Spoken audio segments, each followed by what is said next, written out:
Hi everyone. A few of you have asked me to demonstrate how I paint long fur in watercolour. Now, a few weeks ago I posted a video of how I painted our Chelsea. Well, that was easy in comparison because she was a Dalmatian and she had short hair. Painting long fur or curly fur in watercolour, that's a totally different kettle of fish. So I recently painted this scruffy long-haired dog. And today I'm going to show you how I did it.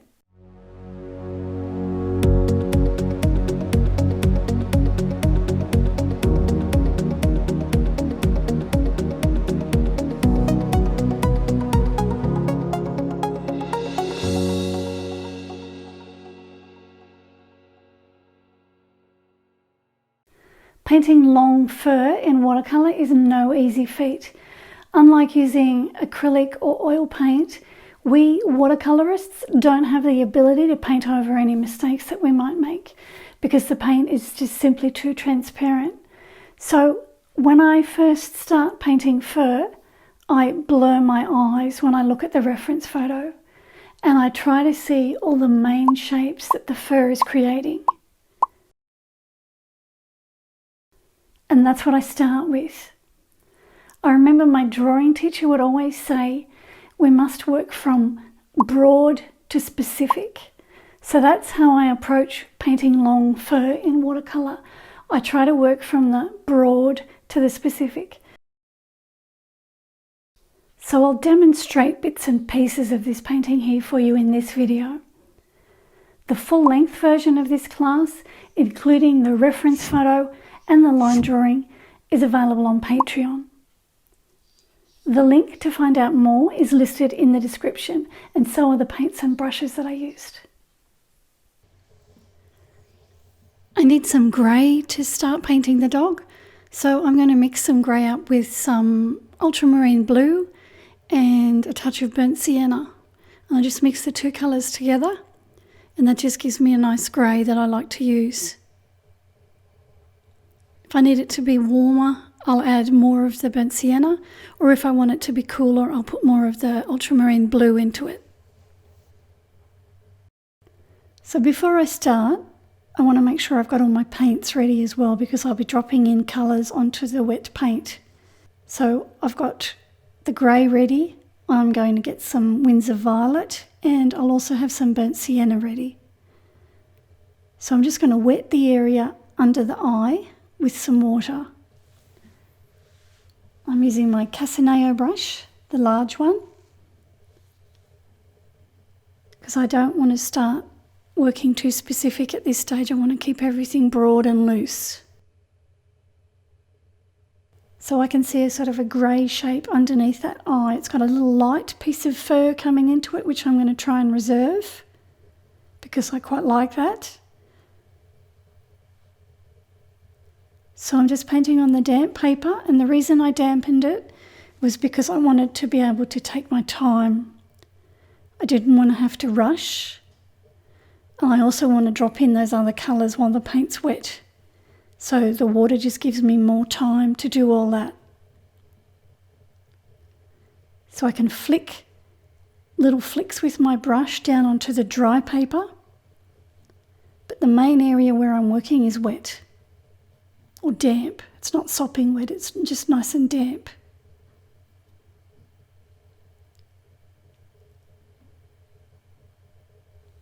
So this is just the grey that I just mixed up with the burnt sienna and the ultramarine blue. I'm taking it down onto the dry paper now, just over the top of my pencil lines, which I'll remove before I get too far into the painting. I can see a darker shape on the ear itself running down behind that little bit of light hair that I can see. So while that paint's damp, so before it dries, I want to drop in some burnt umber because I see some brown hair in that shape or some warmth. So if I just drop it onto the damp paint, it just blends nicely with the grey. So wherever I see a sort of a browny tinge, I just drop it in. And although I don't see the Winsor violet, I do know that it works well just from experience. I know that it just makes it a bit more interesting to look at. So I'm just going to drop that wherever I feel like it. It just breaks up that expanse of grey. Okay, so there's my first layer of paint down. Now I've tried to reserve that area there on his face, so I haven't put any paint there. So you can see on my painting here, this area here, the forehead and between the eyes and the nose. And I've left that area there fairly light, which is that area there on the reference photo. Okay, I've switched to my Maestro brush now. This is a smaller brush, it's a number 3. And I just want to paint in the shadow above the white hair above his eye here. So this is just the grey that I mixed earlier from ultramarine blue and burnt sienna. So I take it down in between those white areas where I want the hair to be, and then I just flick it up and out. And then I drop in the Winsor Violet before that grey dries.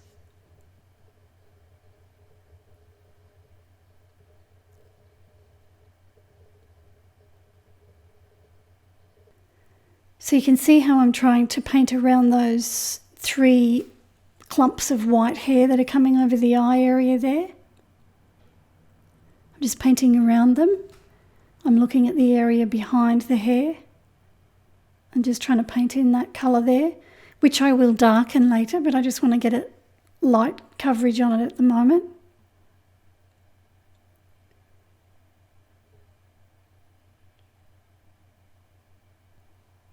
So now I'm dropping in the Winsor Violet while that grey paint is still damp. And then I've got some of the burnt umber that I drop in as well.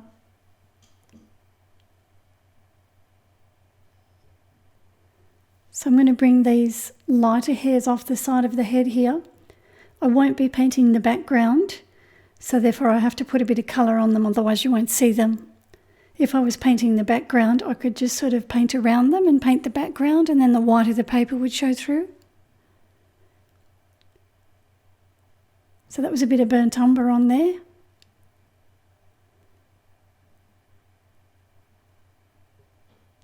So here I'm painting on the dry paper with the grey. I'm just trying to paint those little shapes of colour that I see. And at the same time, I'm trying to reserve the white paper around the lightest areas of the hair.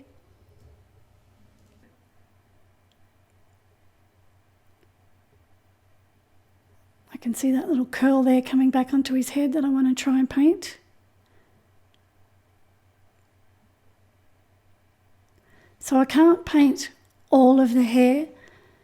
I have to just be selective as to the bits of hair that I want to try and reproduce. So I only ever use the dog reference photo as a guide. There's just no way that I could sit there and paint all that hair exactly the way it is. So I just have to try and simplify it for myself as best I can and make sure that I work from broad to specific. In other words, I don't want to get tied down to the details too quickly. So even though I've got a smaller brush now, I'm still looking at the larger shapes. I'm trying not to look at all the detail. So I'm just trying to focus on the shapes that I see and paint them in as best I can. So now I'm painting in between 2 lighter hairs.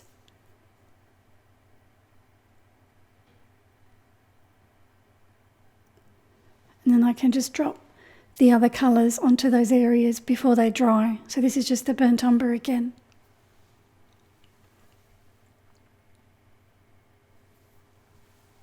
A few more little flicky bits are needed at the top here, just with the grey. Sometimes it's a bit darker when I put it on than it is at other times. That's because I might just have mixed up a new batch. So now I've got some sepia on my brush. So I try and make sure that all my strokes follow the direction of the fur. there's a darker shape down here that I've also drawn in, that I can see on the reference photo. So I'm going to use the sepia there. You can dampen the paper first if you want to. I'm trying not to go too dark too quickly, although I have put it on fairly dark there. I'll just use some water on my brush and I'll just spread the pigment out. So I'm just following the direction of the hair with my brush strokes. So I'm still painting broadly. I'm not trying to be too specific at this stage. I'm just adding some more colour into those larger shapes that I see. Now I'm just dropping in some Winsor Violet onto that damp sepia paint, just to add interest to it. I'll put a bit up here as well. And this is Winsor Violet down here as well. Just adding some more wispy hairs coming off the side of the ear.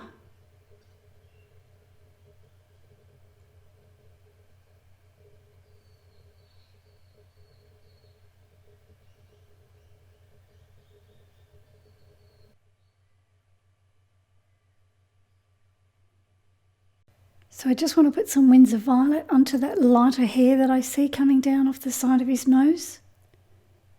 So I'm just painting underneath that hair at the moment.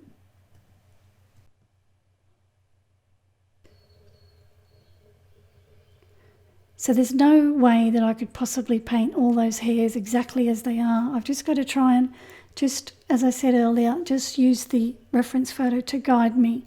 This is a little bit of the grey mix that I'm painting over the top of the violet.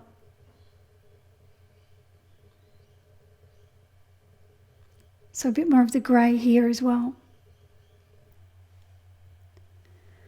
So now I've got sepia on my brush. So I'm painting on dry paper just over the top of the Winsor Violet marks that I made earlier.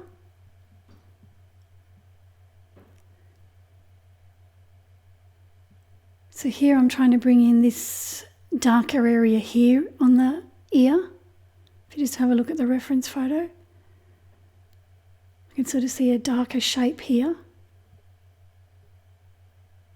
So I'm not going too dark too quickly.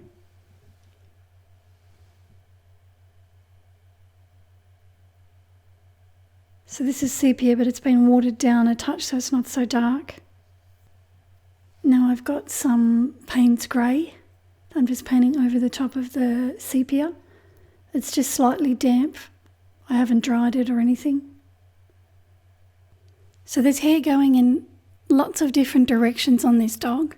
There's some hair that overlaps other hair, and I've just got to try and simplify it and just do the best I can.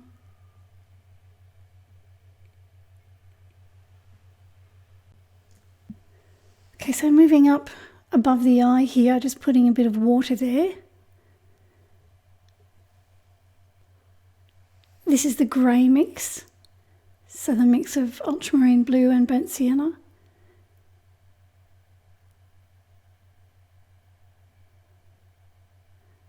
So I'm just taking it down beside that white hair that I've reserved.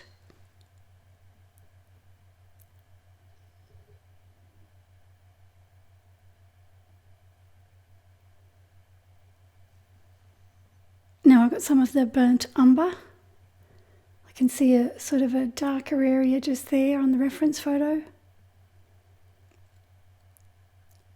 Just wetting in here now. And now I've got sepia.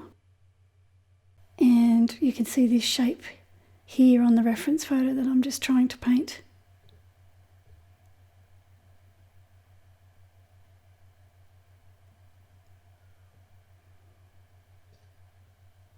And this is burnt umber here that I'm painting. Just watery burnt umber. Just looks a bit lighter in colour here on the reference photo.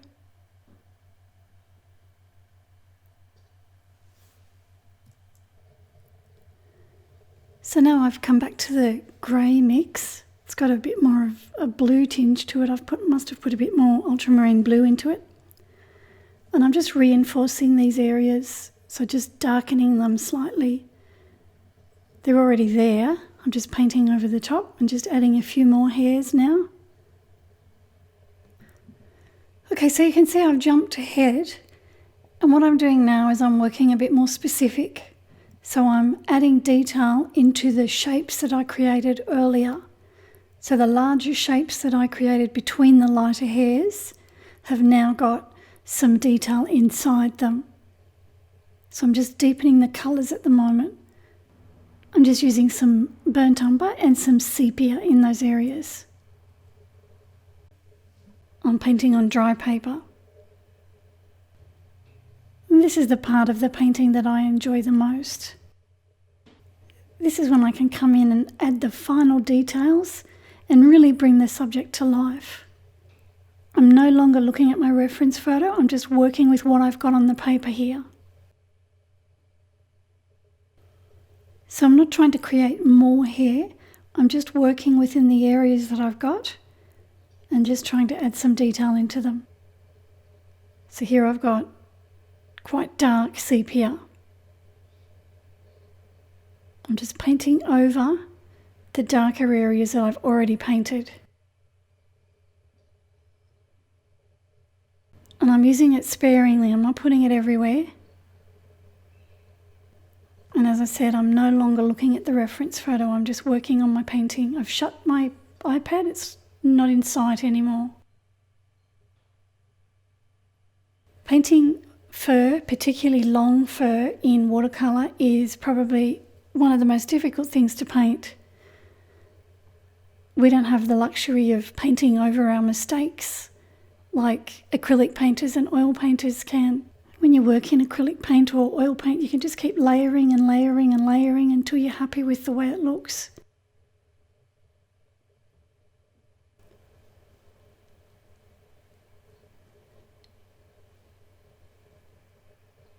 So this is a combination of sepia and burnt umber. I'm mainly using sepia now.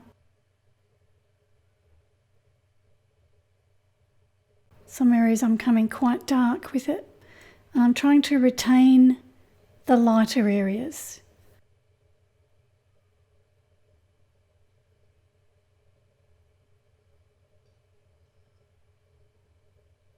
And this just starts to add focus around the face. So you can see I'm painting around the lighter areas, even in the shape. Here you watch where I'm just painting around those lighter areas that I've left before. And I'm just making the darker areas darker.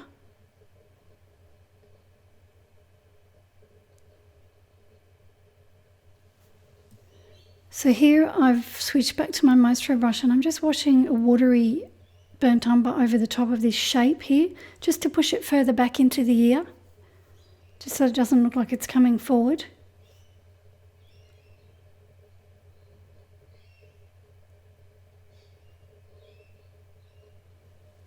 So I'm just going to speed this next section up. I've just gone back to the grey and I'm gone onto the white areas of the head, just closing up some of those areas, making some of the areas slightly darker. It's all on dry paper.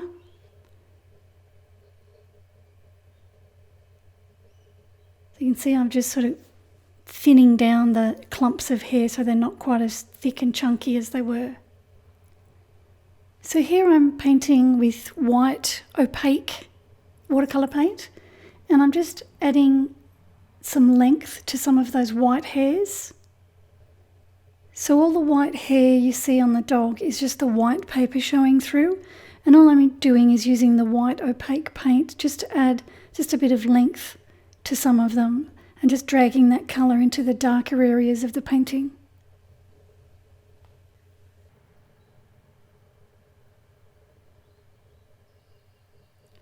I've just put some water on the nose and I'm just dotting some of that opaque white on that highlighted spot there on the nose. I'm also going to run it just underneath this nostril with a dry brush.